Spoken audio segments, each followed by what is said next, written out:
سلام زينات، اليوم جيتكم لي قالت الكروكي يجوا بزاف هايلين البنات كما راكم تشوفوا، والكميه تخرجهم اكثر من 45 حبه. تحبوهم خشان ولا رقاق يجوا واحد القرماشه، يجوا ما شاء الله. نبدا قبل البنات نحيد زوج صفار صغار بيض، مغرفه صغيره تاع كاكاو ومغرفه صغيره تاع ما.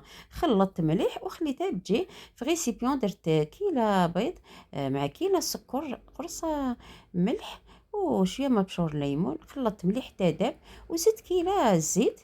تقعدوا تخلطوا. ومن بعد غربلت الفارينه مع 20 غرام خميره تاع الحلوه، وبديت نلايم بشويه، وزدت هذيك مغرفه صغيره تاع لافاني مع الاخر باش تقعد فيها هذيك الريحه تاع لافاني.